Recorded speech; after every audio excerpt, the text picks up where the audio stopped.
Okay, and we're on air. I just have to mute my stream. Oh, okay. I haven't got the stream up. But yeah. So we're gonna talk a little bit because we've been trying to do this for a while, and just wanted to talk a little bit about comics. Talk a little bit, perhaps, about culture in general, and just fun stuff because we've been trying to do this for a while. For those who don't know, haven't watched you, could you just tell a little bit about yourself before we go any further? We've been trying to do this for a while. Hey everyone. Um, yeah, I'm Crumblepoint. I've been doing a YouTube channel for the last year or so about generally comics, but about movies and stuff as well, mythology, superheroes, all that kind of cool stuff. Just anything nerdy that crosses over into.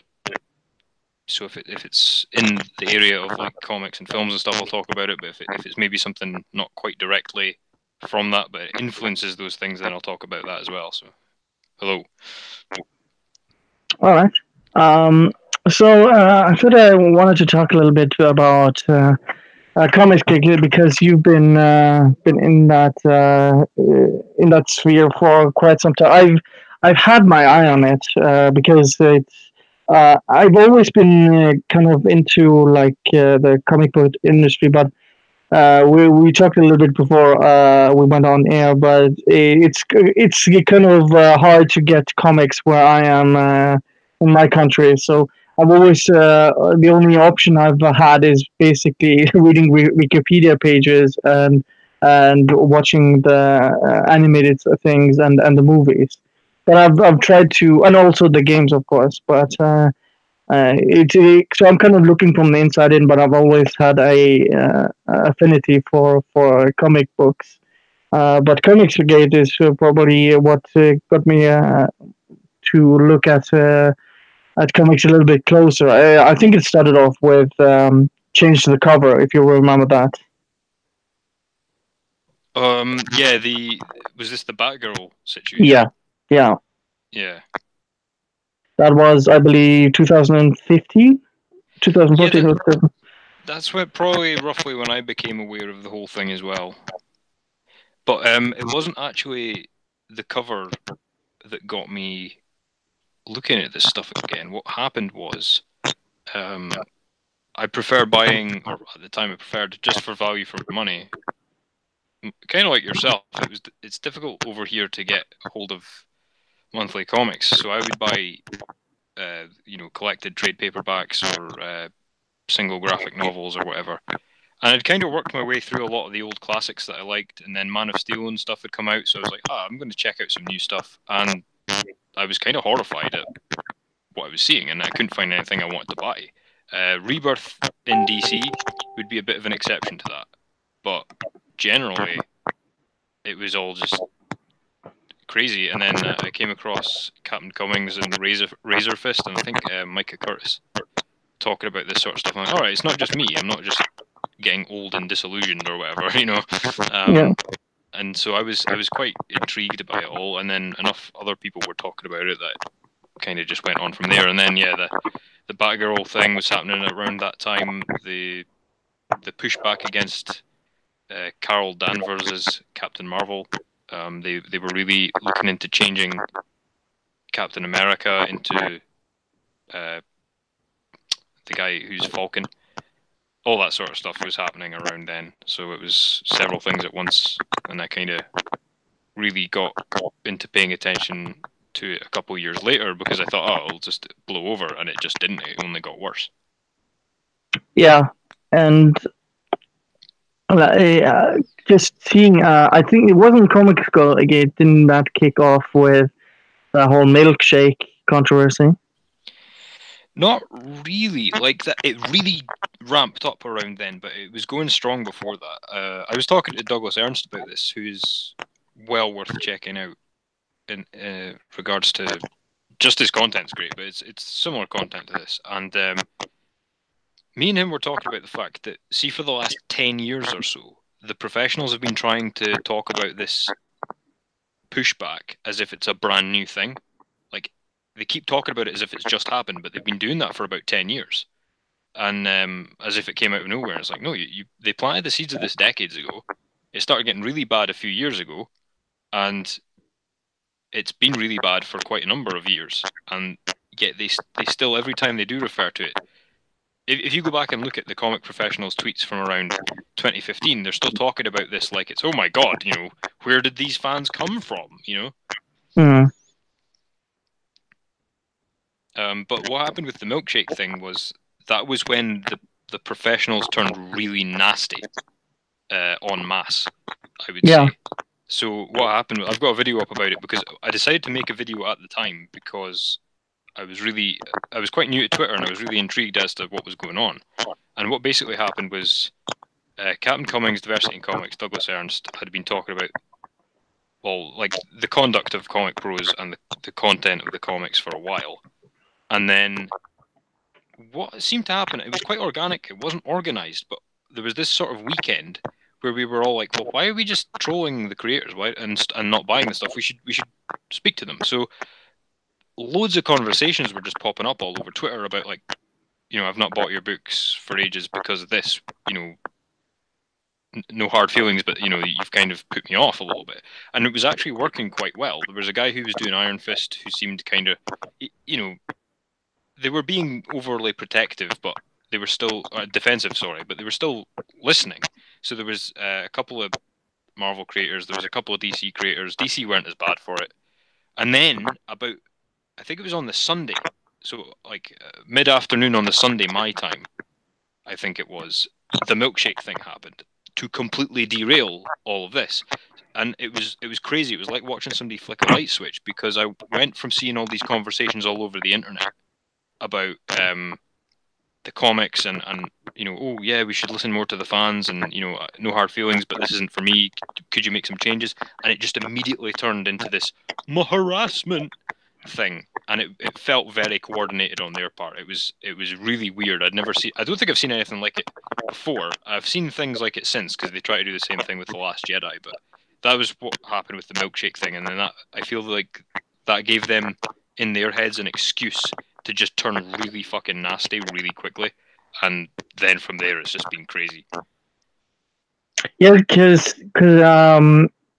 being in Gamergate, I've seen this playbook before, so I wasn't surprised that this happened within comics, because I saw a little bit the writing on the wall with the change of the cover, and I knew it was only going to be a matter of time, because it was creeping slowly. Now, there is some correlation, I would say, between Comicsgate, Gamergate, and the whole Star Wars stuff. I think just culture in general, because even though they're not directly linked because they're different fandoms, it's just these NPCs going into popular things, trying to basically infest it with their identity politics, and then when they get pushback, then they use the whole harassment angle. And I think since Gamergate, 4 years now, people are getting sick of it, and you see through that nonsense, which they claim that it's just the fans, or within comics, within gaming, or within the movie franchise. Like we had the Ghostbusters, misogyny and things like that. We had the Last Jedi, whole controversy with. Now we have ever since that we have the fandom menace, with a lot of people popping up after that with geeks and gamers. We have world class bullshitters. We have Ethan Muscat, who's kind of linked with Comicsgate and the fandom menace. So there's a lot of overlap, I would say, even though there's perhaps not a real correlation between them, but I see some overlap and some common, I would say, frustration within the fandoms, where you have these people who just come in and poison what people love, and get surprised when there's pushback. So I don't know how you view that side of things. Yeah, I think that's definitely a good analysis of it. I prefer that idea to there being crossover rather than it being all the same thing but in different.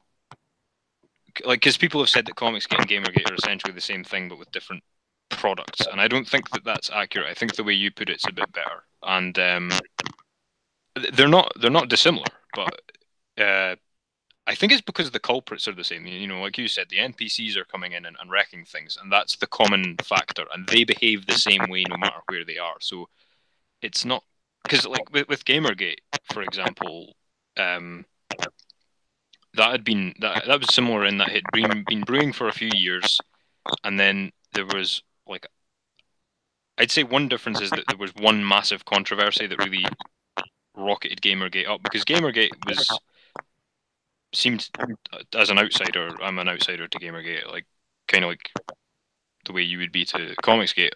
From my point of view, what I saw was that the journalism thing became a massive problem, and it's more recently. I'd say that what's happening now in gaming, the way it's becoming more catering to NPCs and political activists, I would say that was separate to Gamergate almost. Not entirely. It's just like maybe the next phase you could call it. But the Gamergate seemed to have been kicked off by the game journalists, and then morphed into people realizing, hang on, there are much bigger problems in gaming than just the journalists. Whereas with Comicsgate, it seemed to happen the other way around. Whereas comics really didn't give a shit about the pundits until more recently. What was happening in comics was the quality had just been declining and declining, and the sales were going down, which is not something that's been happening in games. Sales are only going up. Console units don't seem to be shifting quite as well, but actual games are more popular than they ever have been and continue to do so, whereas comics are less popular than they have been ever, which is remarkable considering, you know, there was a comic crash and a recession in the 90s and sales were better, you know? And there was computer games in the 90s too, so it's not like the games are stealing away comic customers, you know? So there's comparisons to be made, but they're not the same thing. However, like you say, there's a lot of people who like films and people who like comics and people who like games. Well, they're not three separate units. They generally, if you like one of those things, you'll probably like the other two. And so you've got people like me who are kind of ducking their head into what's going on in the movie industry, TV, and comics, and games all at once.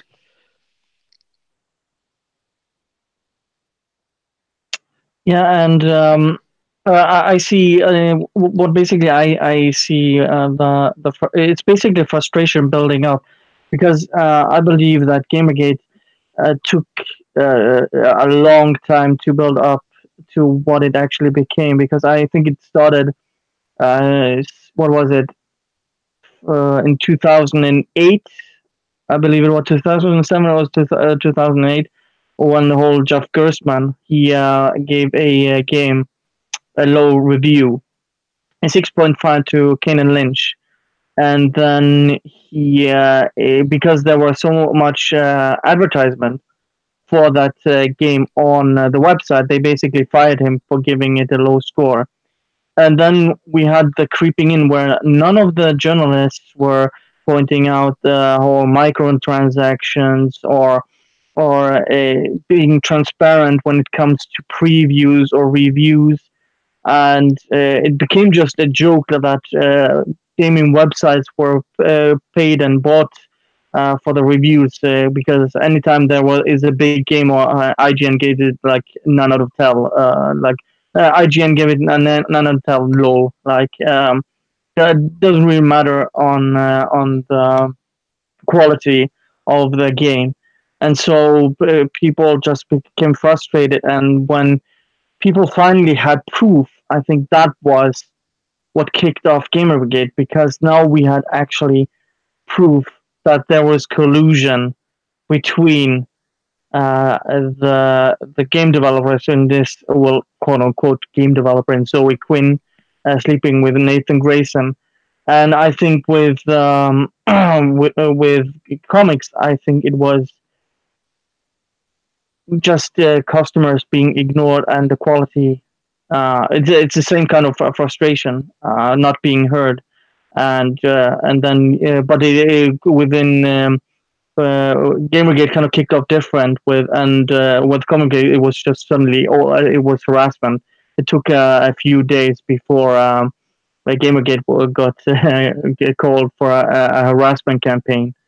So it was a little bit different in that regard, but I think it has taken a long time to build up and basically manifest itself in I wouldn't say outrage, but it's a reaction to an industry where people have fandom and are getting fed up.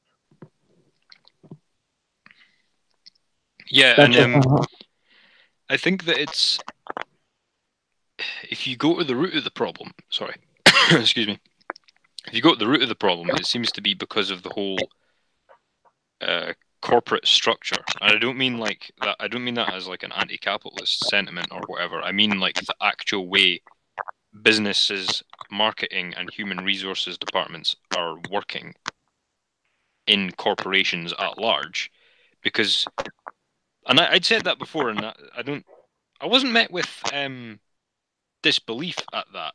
But people kind of look at you like, dude, you're seeing patterns where they're not there, kind of thing.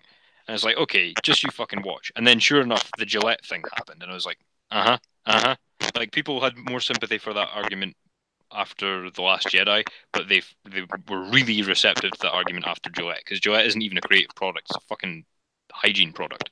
And it seems to me that I made a video. It wasn't even about the Gillette thing, but it still stands.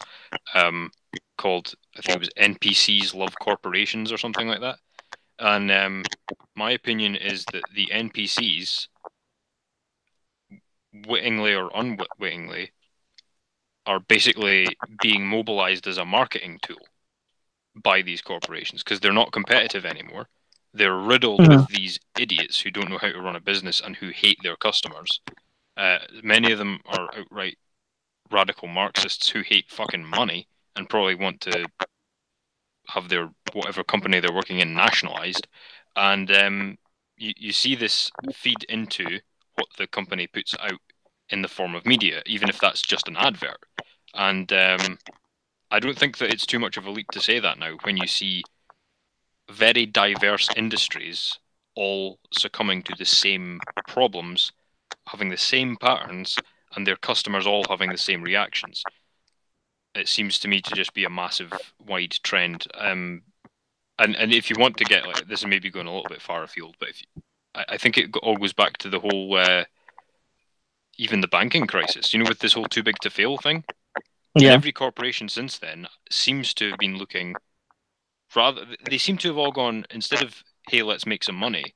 They seem to really have doubled down on the hey, let's just get so big that the government will give us money, and so they're not competitive anymore. Yeah, that's a good way to look at it because I just made a video about it a few days ago where I talked about because Volkswagen just released a commercial where there's this.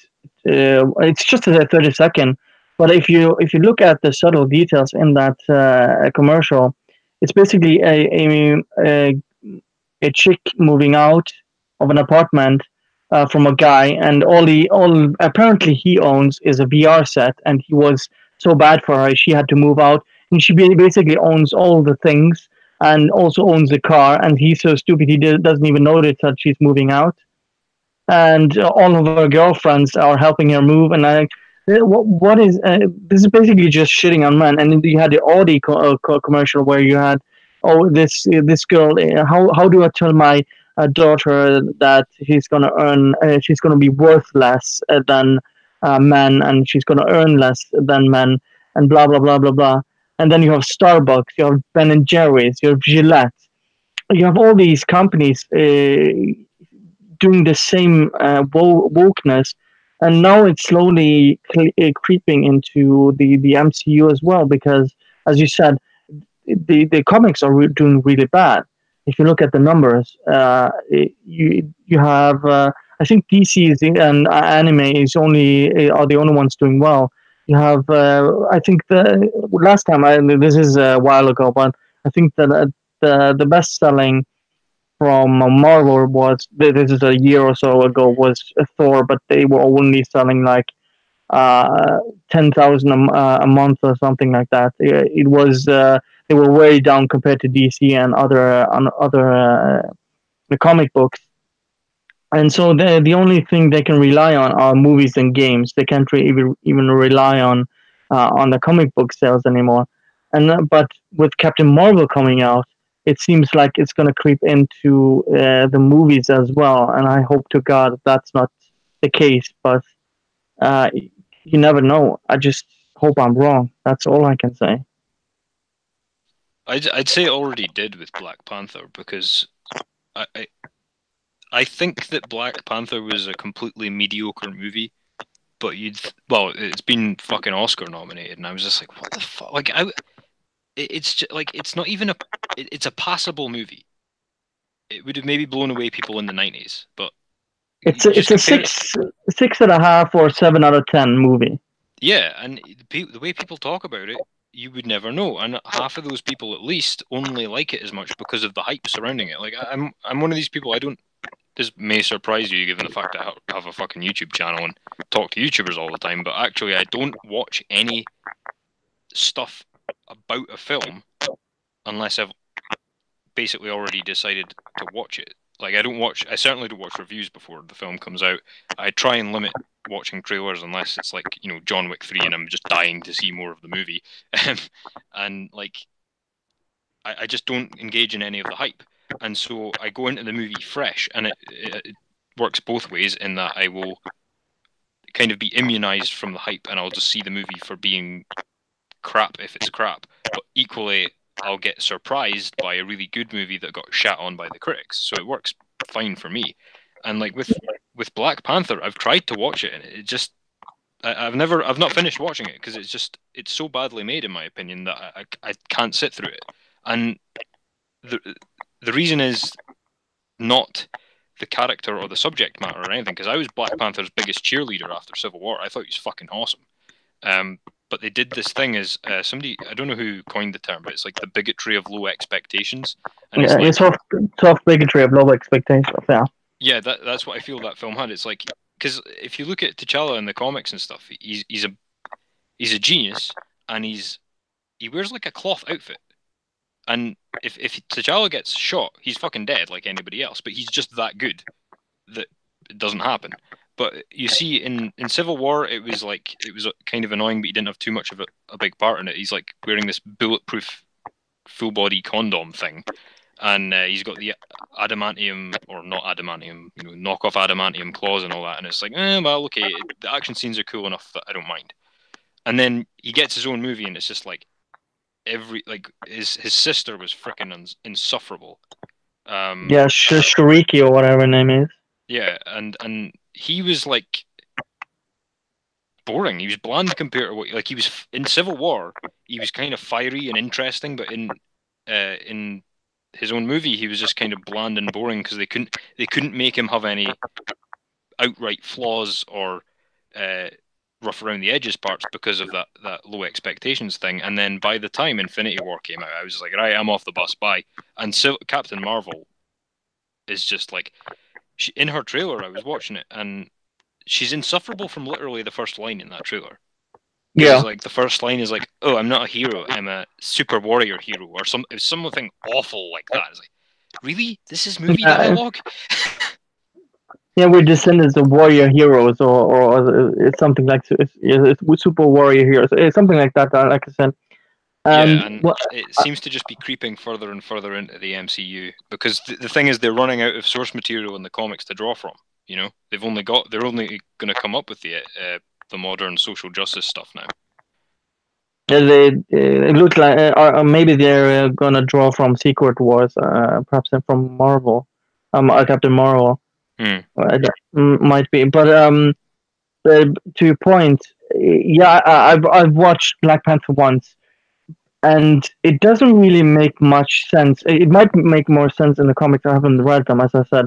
I have some knowledge of comic books, but it doesn't seem like the person who's going to rule Wakanda. It doesn't seem like a very organized so you can just defeat the king and then you're the king. That kind of isn't really that civilized, so to speak. And then you have a dumbed down T'Challa, who in the comics isn't he the inventor and he's probably the smartest one in Wakanda, isn't he? Yeah, he's part Indiana Jones, part Reed Richards, part Batman. Yeah, yeah. That's how I looked at him. Part Batman and part Reed Richards. So he's really freaking smart. He's an inventor, and he can beat people up. Well, the And thing in is that the it was Stanley and Jack Kirby that came up with them, and yeah I think that they're. I don't want to put words in their mouth, but I think that because they grew up Jewish and had a Jewish culture, they were. I don't know. T'Challa always has that kind of Old Testament feel to him. So, like, if he's going to be a king, he has to be befitting that role. So he has to be the smartest and the strongest and yeah. deserve to be king. Otherwise, he isn't a king. And that seemed to be where, in my opinion, where Kirby was coming from with that. Whereas later on and in the movies, that doesn't seem to be as much the case. Yeah, kind of Alexander the Great kind of king you have in T'Challa. But in the movie, you have a dumbed down version of basically just a brawler who is the best at fighting, and he's not even that because he gets beaten. And the thing that doesn't make sense is after he loses the fight, because it seemed like the high point of the movie gets kicked off a waterfall or a cliff, and then he just comes back just like that without any injuries and just beats Warmonger. And if you look at it just objectively, if you look at what T'Challa is, he's basically pro-ethno state, and you have a SJW anarcho-communist Marxist uh, guy who wants to use the technology of Wakanda to free all black people in the world. So you have like two extremes in that movie, and it's like the actors I think are fine, but I just the execution was just bad. I would probably mostly um, blame it on the screenplay and the producers of this movie because I don't think Ryan Coogler, the director, could have done better for that movie. But as you said, you said you don't live up to the hype in movies anymore. And I after the Last Jedi, I used to watch Collider Movie Talk and other podcasts regularly to see what was happening within the movie industry. Now, after the Last Jedi, because there were 2 years of speculation of the Last Jedi, and I was really disappointed with the Force Awakens. So I was like, they better fix this in the next movie, otherwise, the Force Awakens is just gonna get worse. And all these rumors and speculation on these podcasts with Snoke and things like that. After the Last Jedi, I just can't anymore. I can watch a trailer and decide if it's good or bad. Maybe see the who's in that movie, but I'm not gonna watch the speculation because they're so full of crap. Because none of the speculation were on point, and it just made me so much more disappointed for movies like The Last Jedi. Yep. I mean, I like trailers. I try not and overdo it with trailers, but I do watch them and I ignore everything else. And the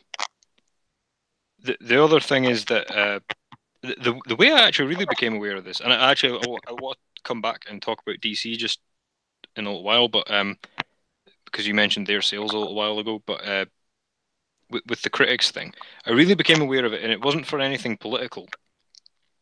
I really became aware of it when I watched Logan, because I hated that film. I actually put it on the same level as like your Green Lantern type movies. And I was watching the movie. I was bored rigid. I felt a bit insulted as a fan because the film seemed to be like wagging its finger at comic fans, going how stupid, like, you know, look how stupid you are and all the stuff you like. And then and the film itself was just poorly made, in my opinion. And everybody around me seemed to really enjoy it. The whole internet seemed to be going crazy about it. I was like, what the fuck? We didn't watch the same movie. Did I have a headache or something? Was it like, what the hell was going on? And then what happened was I then went back and watched all the TV spots and the trailers and the hype for it. And I was like, oh, I see. Everybody was primed and puckered for this movie. It didn't need to be a good movie. Like one of the biggest things I ever see about that movie in regards to its quality. And like I feel, I'm sorry if like people, yourself or people watching or whatever, like the movie. I don't mean to shit on something you like, but I'm just, you know, from my point of view, one of the biggest things I see in praise of that movie is the use of the Johnny Cash song in the trailer. Yeah. Like nobody talks about the fucking movie.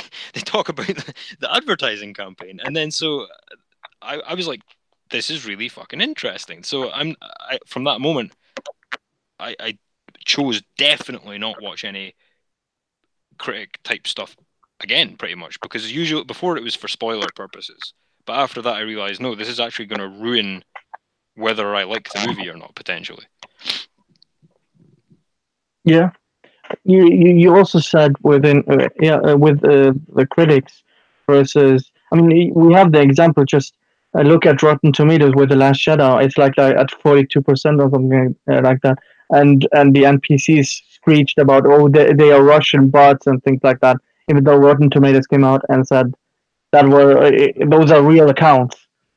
And when I noticed it for real, you had The Last Shadow, of course, but movies like Venom, that was when I really noticed the cognitive dissonance, or the dissonance between fans and the critics, especially within movies. You have Venom, you have Aquaman as well.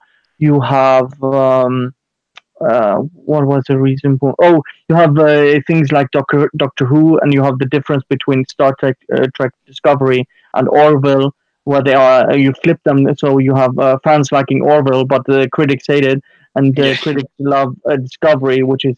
I've been listening to Doomcock, and holy shit, that guy gets angry. Yeah, that was funny when that happened.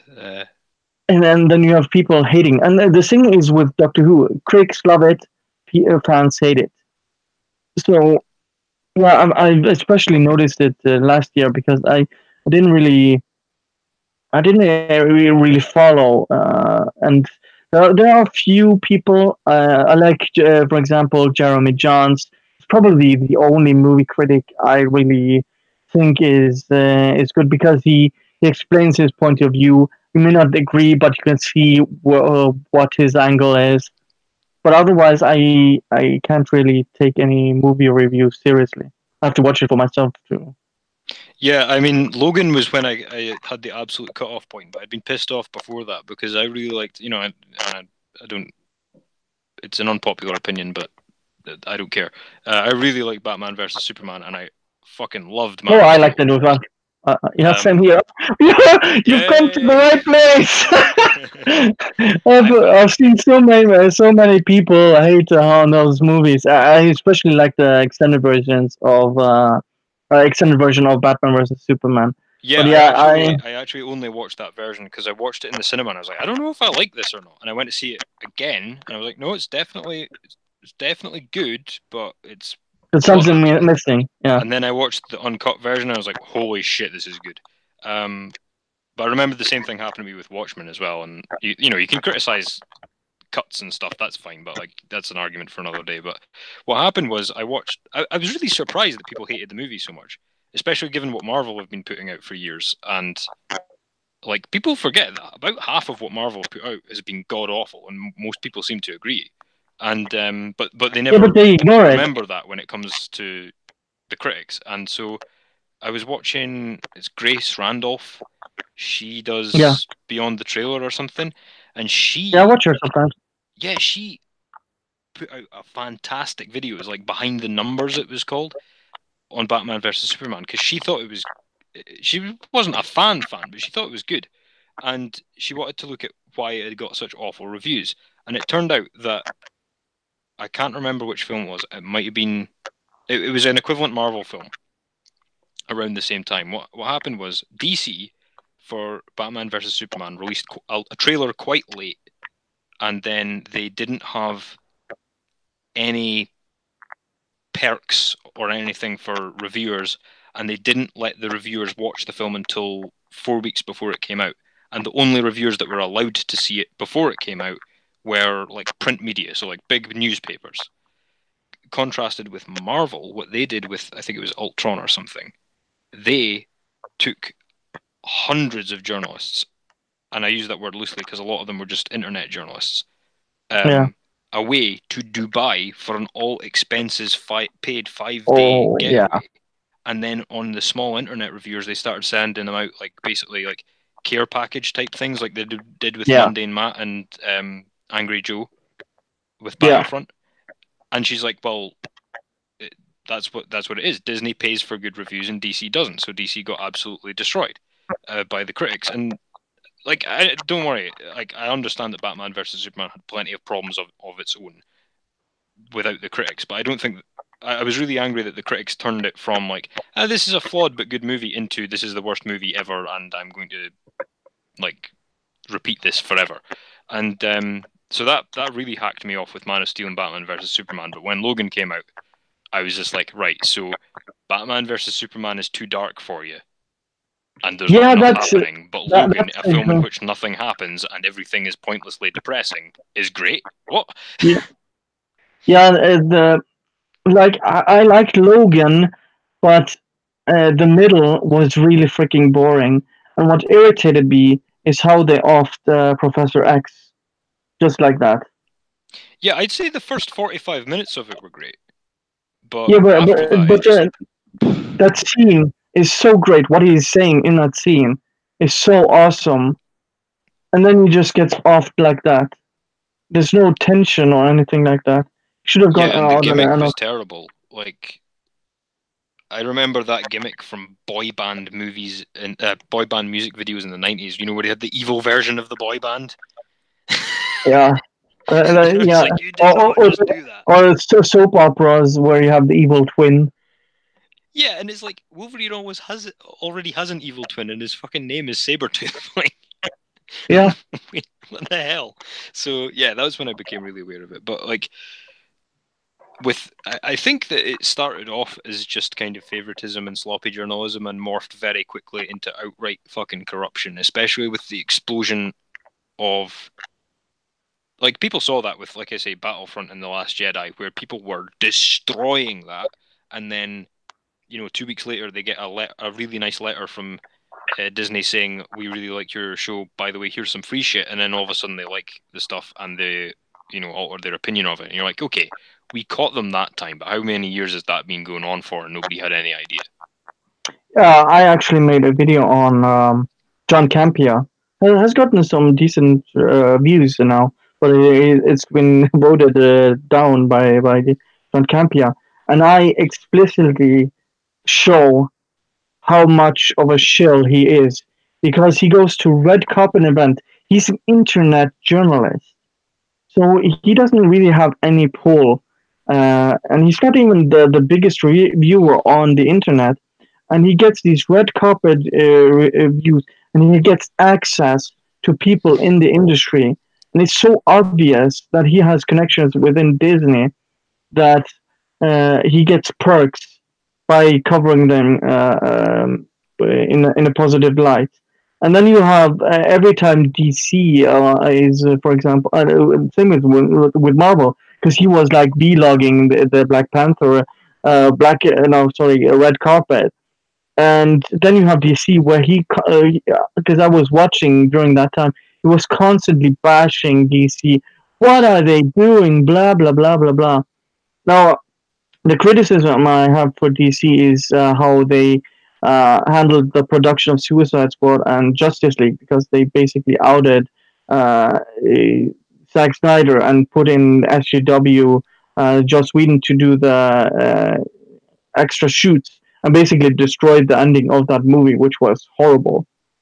Um, and really want to see the Snyder cut, but I think people in Warner Brothers just listen to these journalists who constantly were bashing. Oh, there's a crisis in DC and Warner Brothers, and they were being reactionary and didn't listen. And that just shows that these people are such shills that they don't care about the viewers. And like you can hate Man of Steel or Batman versus Superman, but just to bash them outright before they've done anything, like yeah, they are paid shills, unfortunately, and I would say the same thing goes within gaming. Polygon, Kotaku, bought and paid for shills. Game Informer is a subsidiary of GameStop, for crying out loud.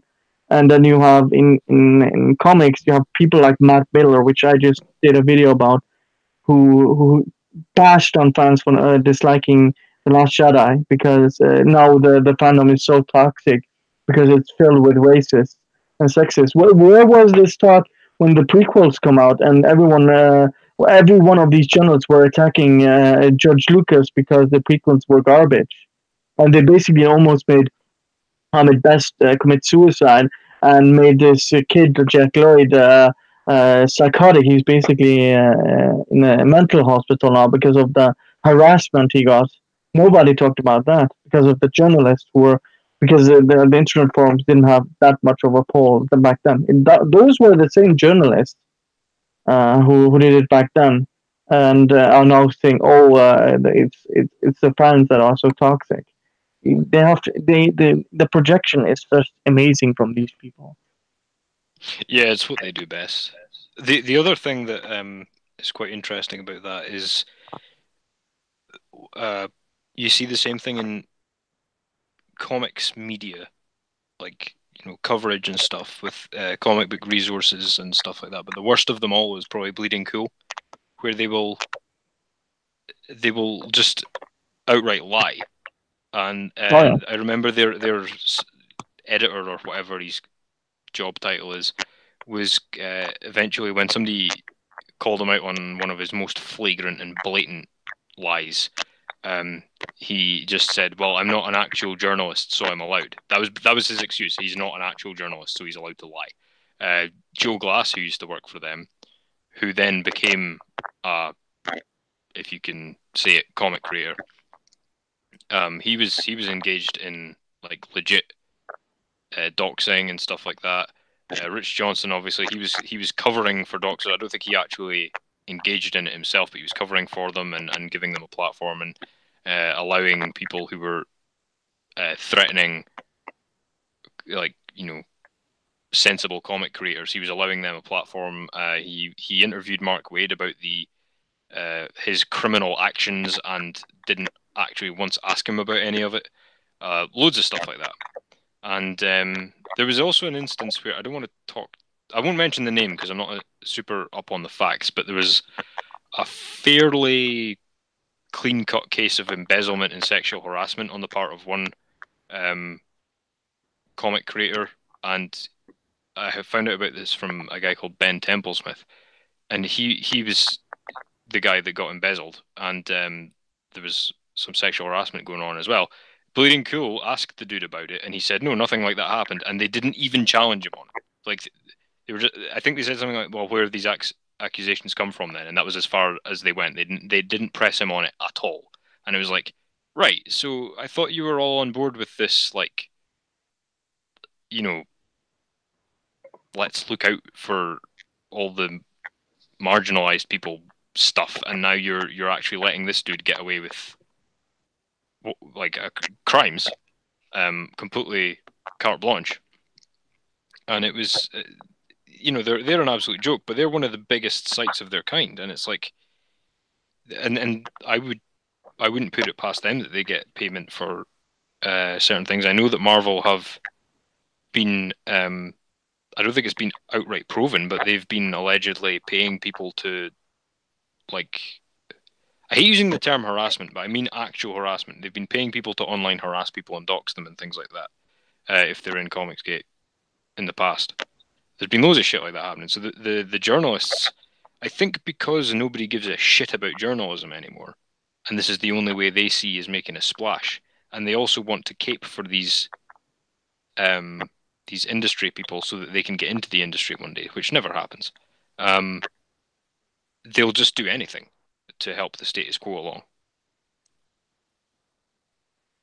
Yeah, I mean, there are so many journalists that have been discovered to be basically rapists, sexual assaulters, pedophiles on the side of the anti-Gamergate side. So I'm not surprised it's the same with the anti-Comicsgate side. But just to be clear, we recently had even though unofficially, officially, I don't know what to say. Gamergate is over, so to speak. I mean, there is no campaign, but kind of everyone is still there around. But you had Mercedes Carrero being arrested for allegedly doing some weird stuff. But I've seen people speak out against if this is true, of course. But I don't see the same kind of dismissal or condemning these sort of actions when it comes to quote unquote the other side, if you want to call it that. Yeah, the writer of Border Town, I think it's Vertigo. He was recently outed as grooming underage girls, and I don't think Is it the guy he. from DC? Well, Is it, Vertigo DC. yeah, okay, that's the story I saw from. He Yeah, was not yeah. a peep about it. There was a couple of things on Twitter where they basically said, "Oh yeah, well we'd heard, but we were sure that it'll all be cleared up." There's, it's like just the most like flagrant double standards you've ever seen, and you know, like they had the messages, and it was proven. I don't think it ever went to court or anything like that, but the guy then admitted to it, and then he blamed it on like James Bond or something like that, which is hilarious because like even his excuse made no sense. But they they didn't condemn him or some of the people working with him as well. This was really interesting to me. Was like the people working with him had said, "Oh yeah, we heard things, but we never believed them." And I was like, "Motherfucker, have you ever had a job? If you work with somebody, you generally don't know very much about them, right? And if you Yeah, hear things about them having like wandering hands or grooming underage fucking girls, they aren't working there very long, or they get asked about it from management straight away or something like that. Like, so the idea that this is an industry where you can hear rumors that seem fairly believable to you that he may have a reputation for this, that you yourself don't do anything about it, you don't warn anybody, you don't press him on it, and then when it's proven, you don't even fucking condemn the guy.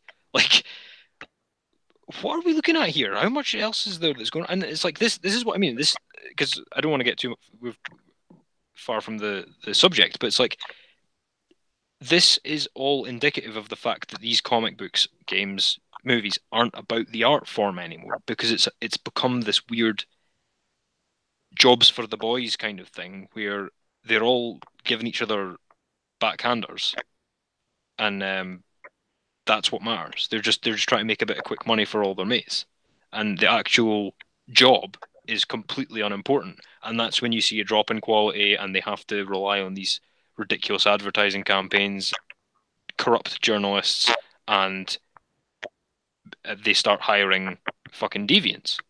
And it's like it's basically a slippery slope. If you decide that the actual art form isn't important anymore, then anything goes. But in regards to DC, I wanted to just quickly go back to that because you mentioned sales.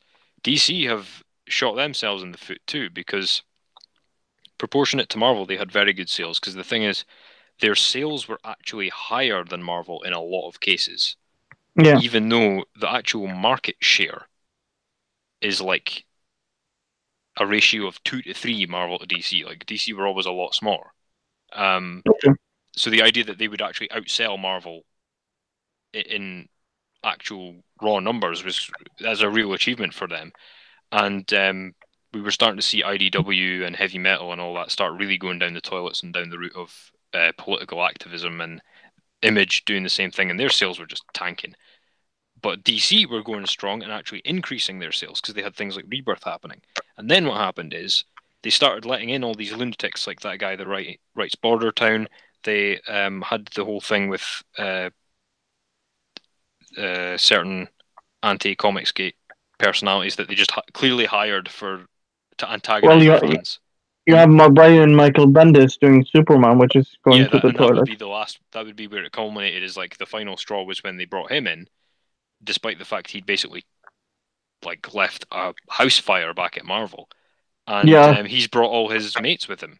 It seems because now they're hiring Kelly Sue DeConnick and they're changing around the management.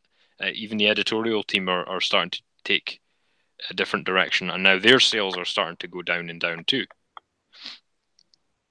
yeah, because he left a house fire with Secret Wars 2 and basically cucking Iron Man. He had a perfect opportunity to call the new superhero Iron Maiden or something like that. That would be perfect. But what was it, Iron Heart or something like that, which was supposed to be the smartest character within Marvel, even smarter than Reed Richards and Bruce Banner. And just look at what Marvel is. A female Thor. They have an Asian Hulk now. They have a female Iron Man. What else have they done? Is there anything else they they've? made. I can't remember why the feck I can't remember why I don't know his name because I can usually remember it. But the guy that's Falcon, he's now Yeah, Captain Captain America. America, or Make has Captain been. America a Nazi. Oh yeah, that was a big one. And then Um, they made Carol Danvers front and center while simultaneously ruining her character as well. yeah. They've just been crazy decision after crazy decision, and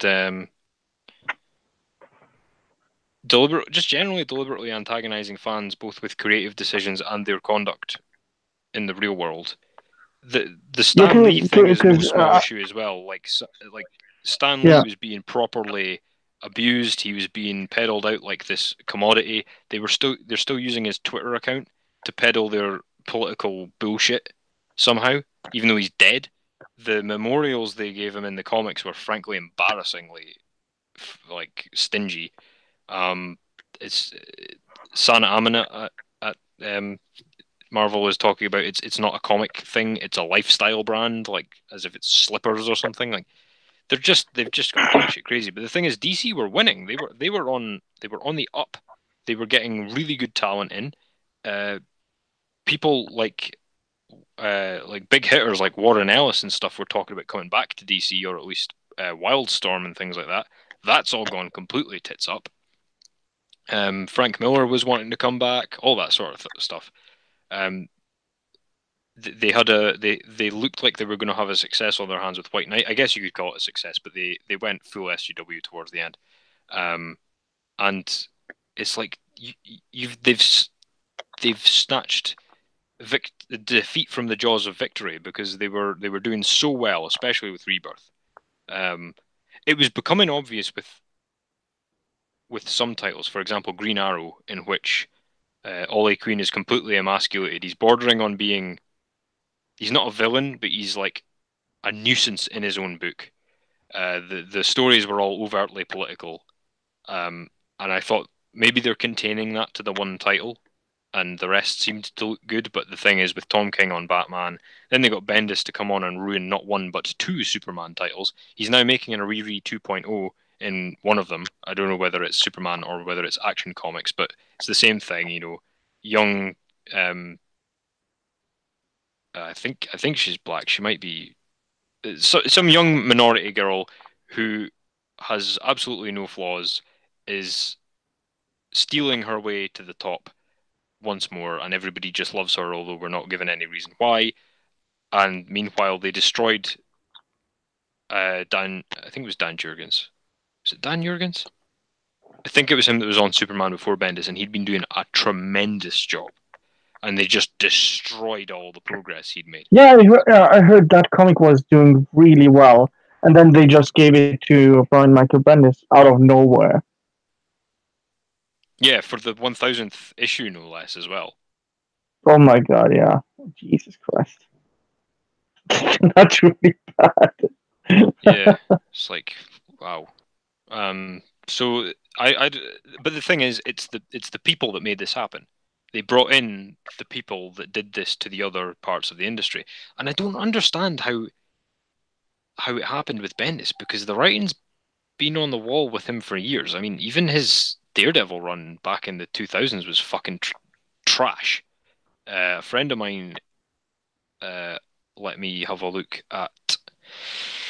It was There was a run before this. Then it was, I think, Brubaker, and then it was Bendis, and I actually couldn't finish the Bendis one. It was so bad, and then it was Wade after that, and I actually had an interesting thought about the Wade one, because I quite liked the Mark Wade run. Uh, it did taper away in quality towards the end, and then I was like, I don't understand the hostility towards this. It was just a bit of a change of pace. But then I remembered I read them all within a couple of weeks, because I had the trade paperbacks. I was like, holy shit, people were having to sit through this for years. Whoa, and it did get really awful towards the end. And Charles Soule kind of brought Daredevil back from the brink. But yeah, the Bendis stuff, it wasn't even political when he was writing Daredevil. It was just shit writing. And then he did the Invincible Iron Man, I think, which was where he made Iron Man Doctor Doom, which seems to be one of his only two plots he has. Make the bad guy the good guy, and introduce person of minority and make them better than everybody else, even though they haven't earned it. Yeah. Which is a shame, because there are so many freaking great characters from whatever minority, like, whether you want to talk women, a racial minority, gay characters. This is the other thing, they keep going on about trying to bring gay characters to the forefront. It's just like DC were talking about that recently. It's like, yeah, because Midnighter and Apollo don't exist anymore, do they? Like, Or Batwing, or John Stewart, or what's that gay Green Lantern? Kyle Rayner? No. There's one gay Green Lantern. yeah, I can't remember which one it is. It might be Kyle. Cause, yeah, because it's not Stewart or Hal Jordan, and it's not Guy Gardner either, I think. There'll be one that we've forgotten, and it'll be that one. But yeah, no, yeah, there's all that sort of stuff. But their point isn't, they don't want real human beings who happen to be of an ethnicity or a minority or sexual orientation. They want a cardboard cutout version of one, and it's really disappointing to see DC do that, because they've done really successful characters like that for years, and everybody freaking loves them. Yeah, that's why you get characters like Ray in the new Star Wars movies. You have a Mary Sue who just gets stuff because she's a girl and doesn't really earn anything, and that's just boring.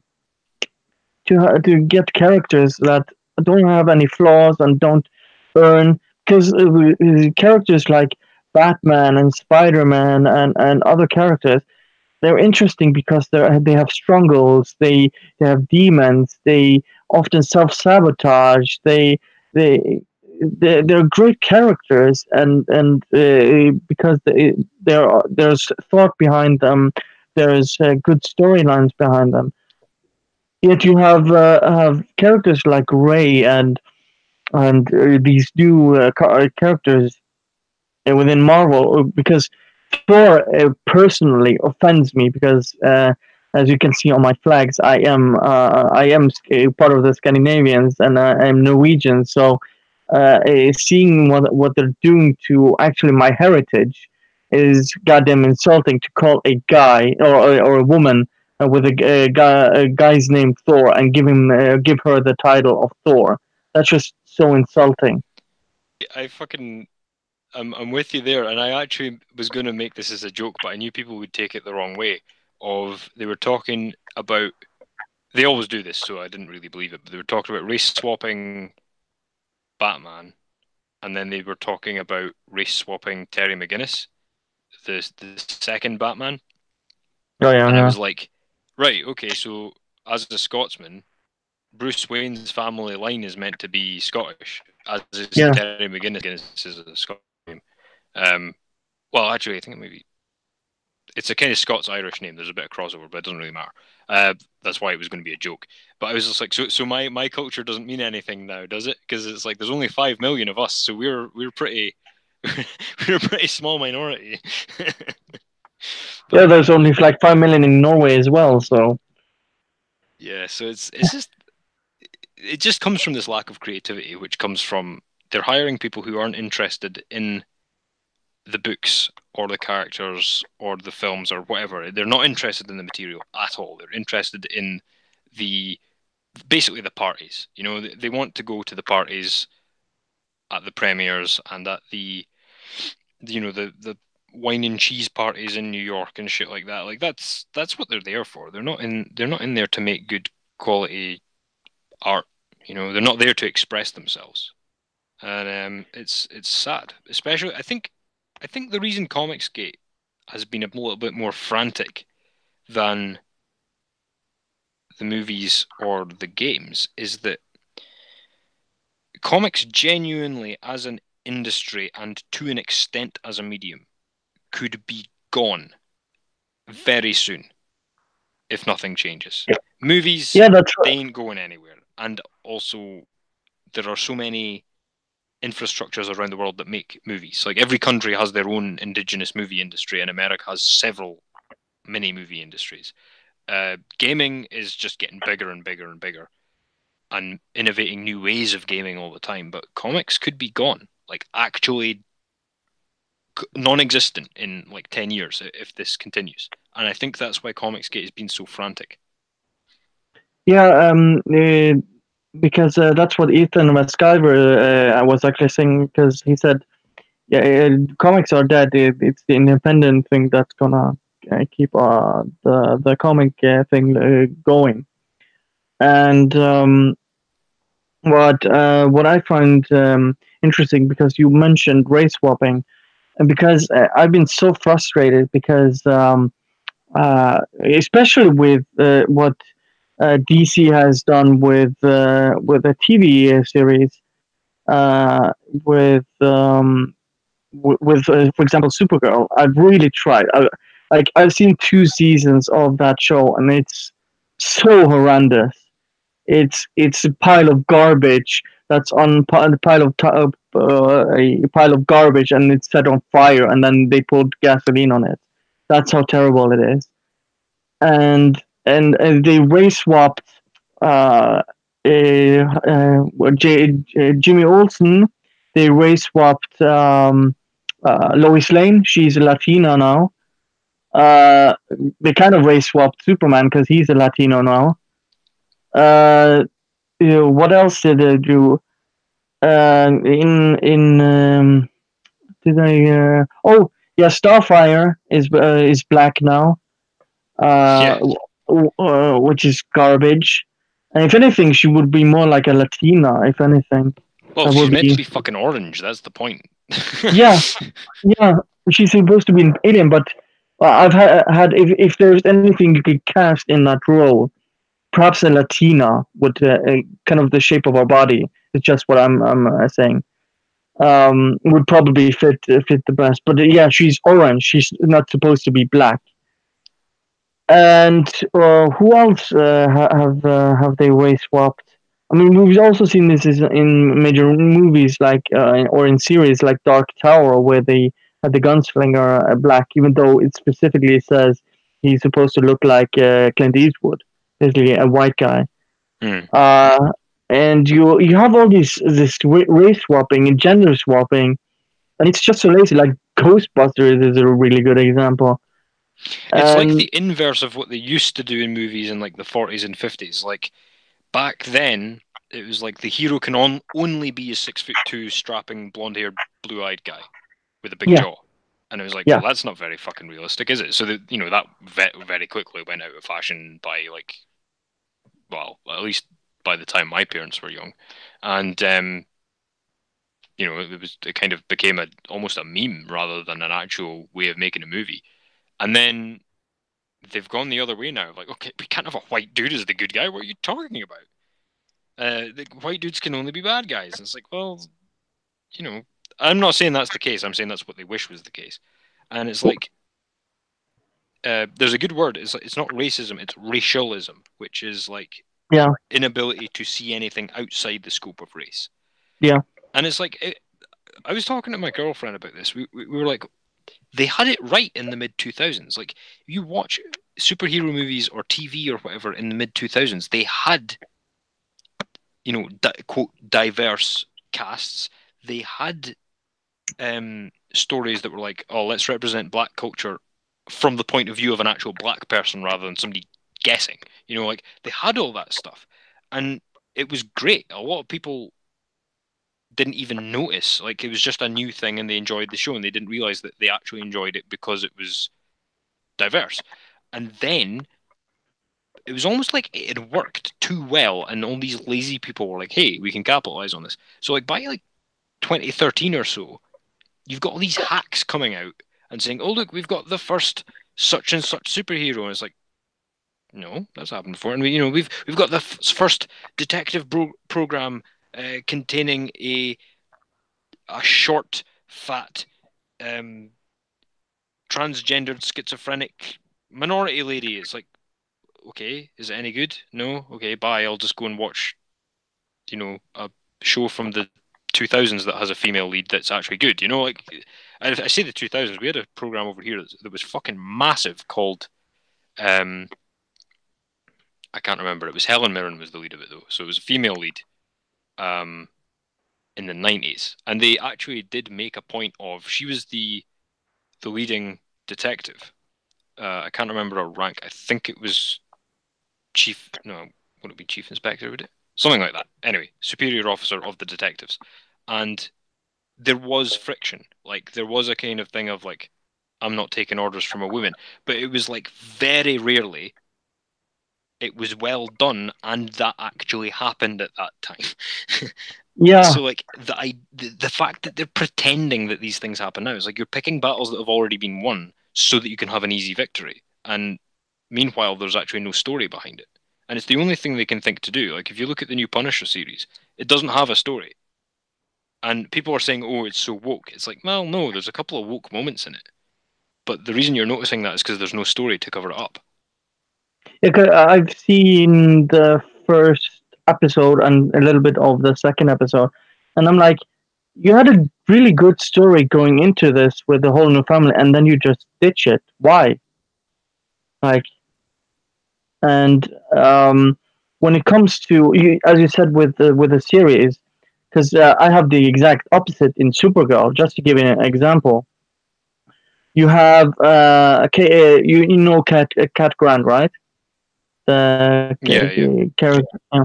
So in the show, she's an intersectional feminist, and there's a white guy. I think either a rival. I can't remember the context fully, but it's like episode 7 or 8 or something like that. It's early in the show, but it basically she says, "I'm not gonna take this from a cis white male that has white privilege, and you don't know what you're talking about, and check your privilege and things like that." Actually, in the show, instead of having it as some kind of tension between characters and build on that, they just use it to insult this guy, and in the end, he loses his job or something like that because he was a sexual harasser. So it's something like offhanded because he was just a terrible person because he was white and he was rich. And that sort of stuff is just disgusting. It's lazy writing, and it's just villainizing men, white men, for no reason, just to crap on them. Yeah, and the reason it's blatantly obvious is you. There's a good way of testing it. If you can't really tell why they're a bad guy other than, he's a rich white dude, it's probably political. Like if you look at just because it springs to mind because I've been kind of engrossed with it recently. If you look at like Unbreakable back in the day, Samuel L. Jackson's character is, you know, pretty much a bad guy, but he's bad because he did bad things. He's not bad because he's a black dude. Like, it's not like he's just there and everybody responds to him like he's the bad guy. It's like everybody treats him like a normal human being, and you kind of find out he's done bad things. And now it's the opposite. It's like, what did this guy do? Oh, we don't know. But he's the bad guy. Yeah. Why? He just is. And the same goes for the heroes, in fact. It's like, so she's the hero. Yeah. Why? What does she want to do? Oh, like she wants to kill this dude. It's like, yeah, but why does that make her the hero? I don't know. She's a she.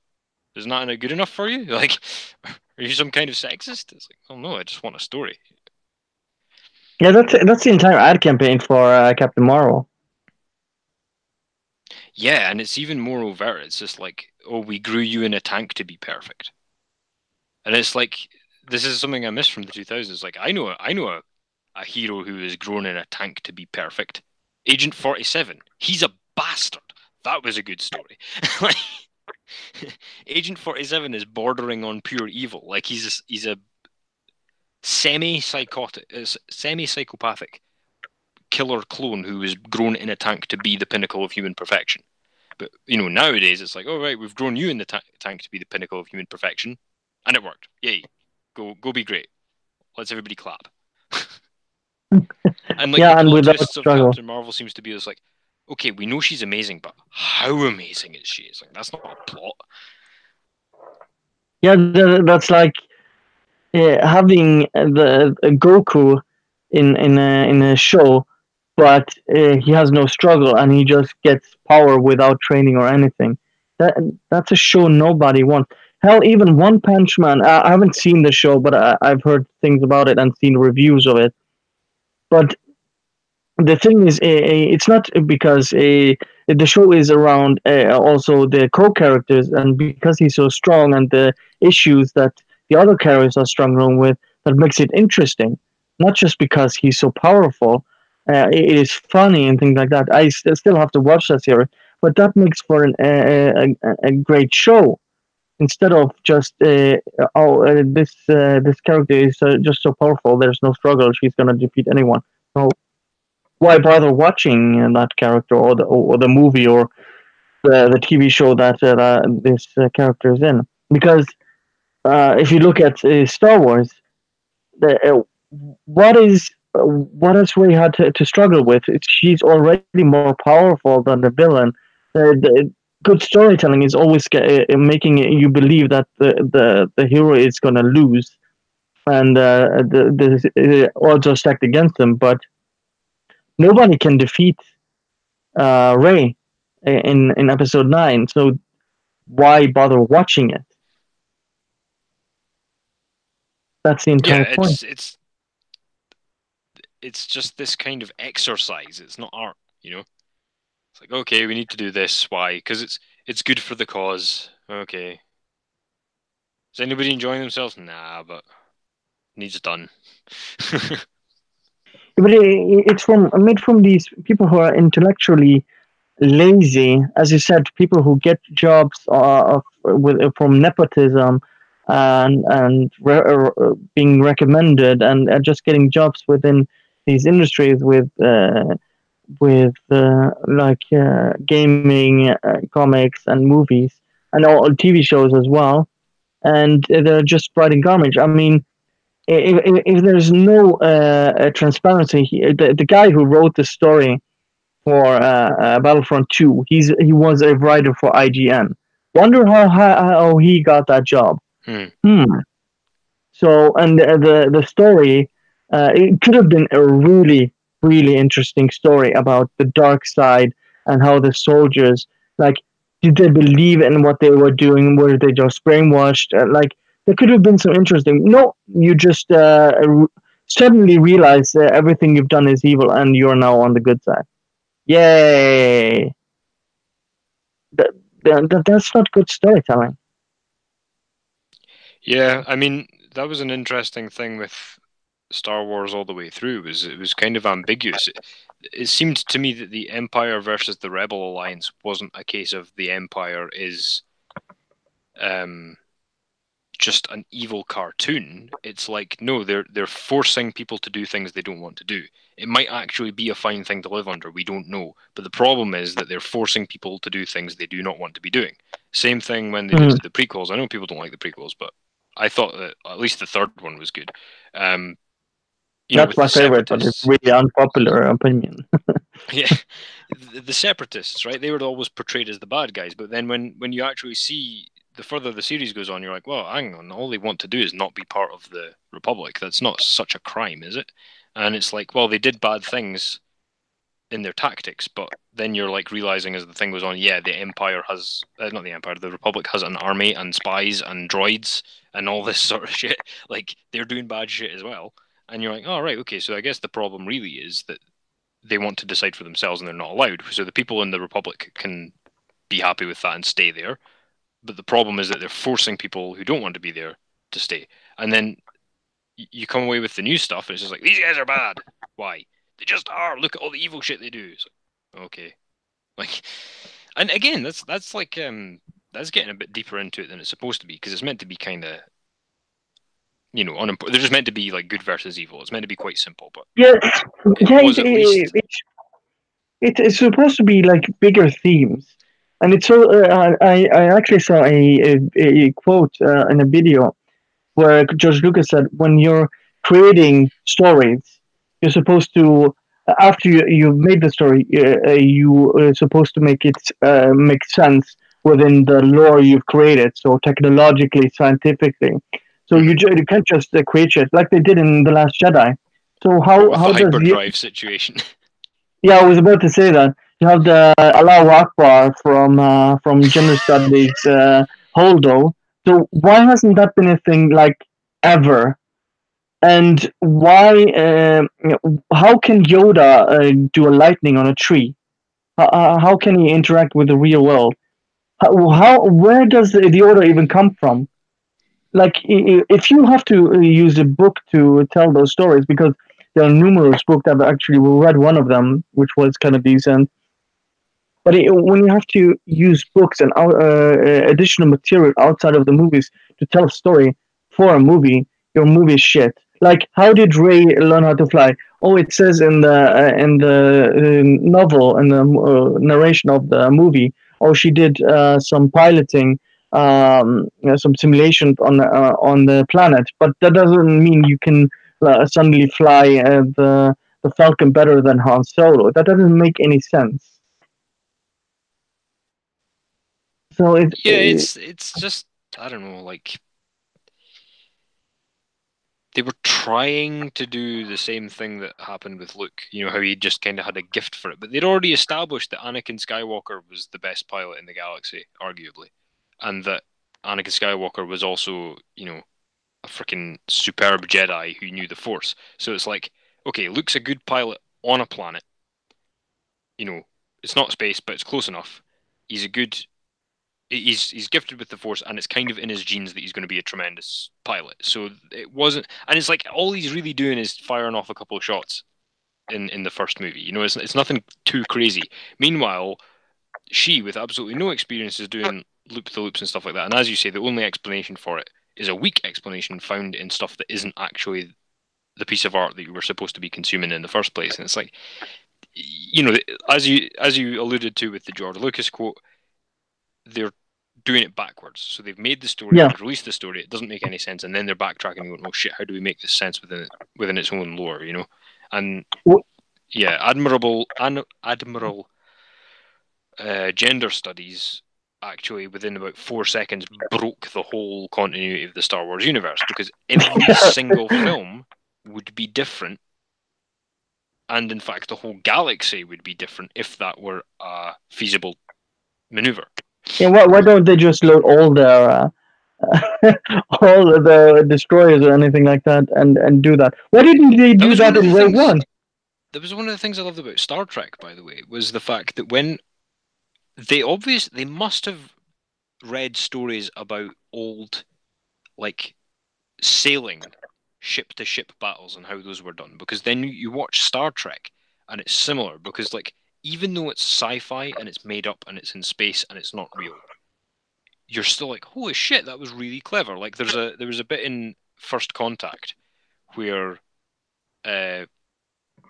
William Riker has to take control of the Enterprise, and he has this idea that they can't outfire the ship that they're fighting against. So what they do is they're flying through it, I think is a nebula, and he says, right, empty there's like some kind of fuel cell. He's like, empty those into the the actual ship, and open the vents up so that the dust from the nebula goes into these tanks. So they do that and they fly around a bit, and then he at a certain point where the other ships are waiting to fire on them, they release all the gas like a smoke screen.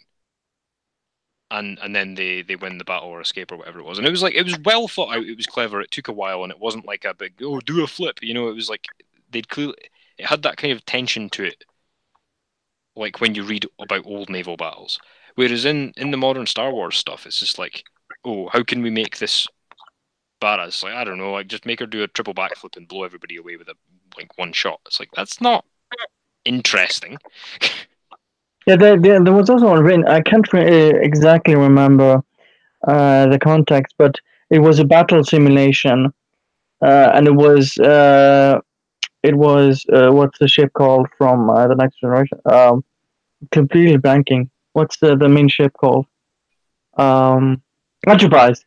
And they had an exercise, and Riker took command, and he had 4 people or something on a really small ship, and they managed to outmaneuver because they used it intelligently, and you knew what they were doing, and managed to outmaneuver the Enterprise, even though the Enterprise was superior, and they were taking the test too lightly. And things like that is something I can really appreciate, because it is well thought out, and could see the logic and the effort put into that, and I appreciate that storytelling. Yeah, so like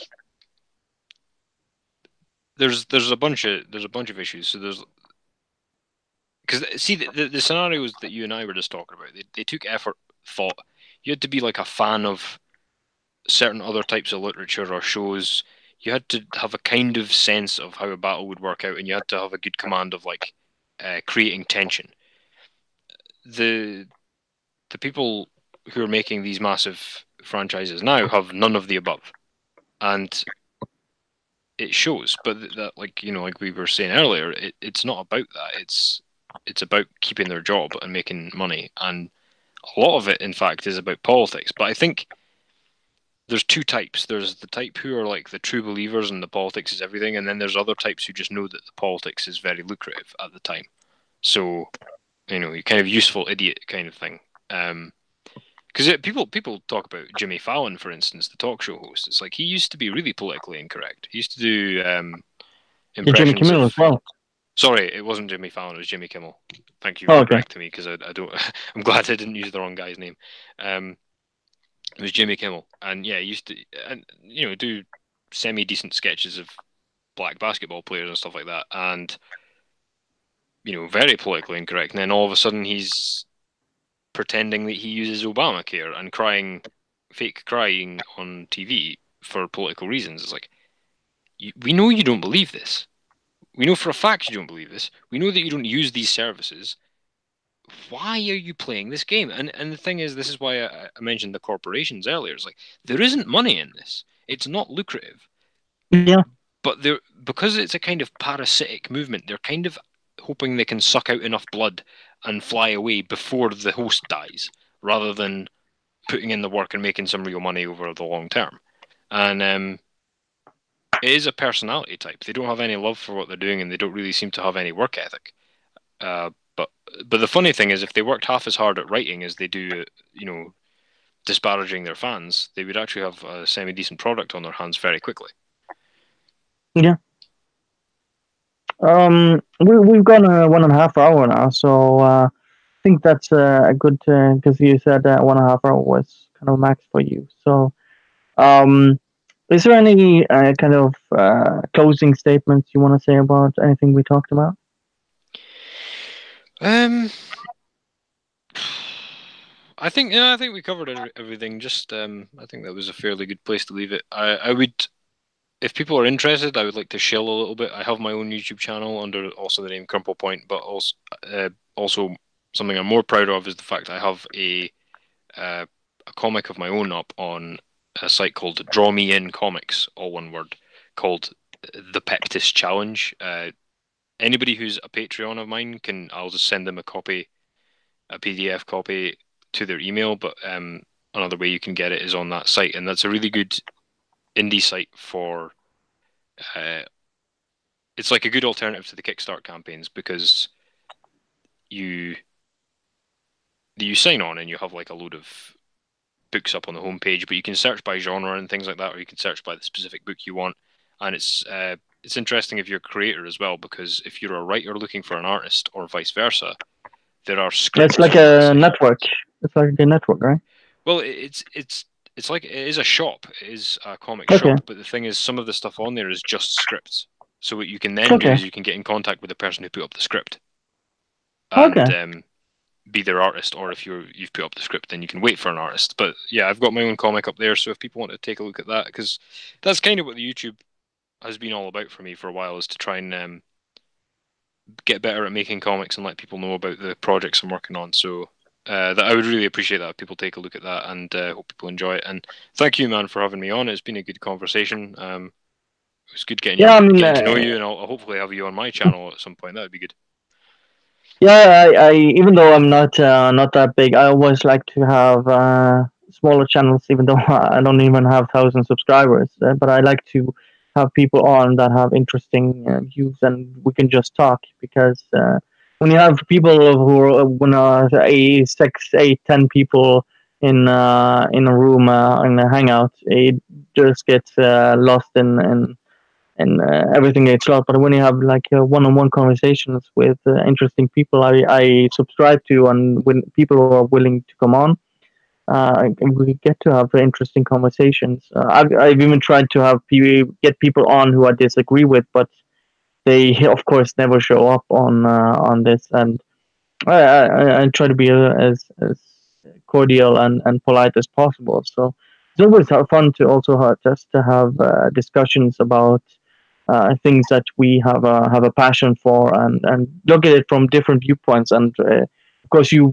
have more knowledge from the comic book industry than me. So I have three comics that I'm gonna look for. I have the Death of Superman. I have the Killing Joke, and I have Hush that I'm gonna read through that I bought when I was in abroad. So yeah, I linked to your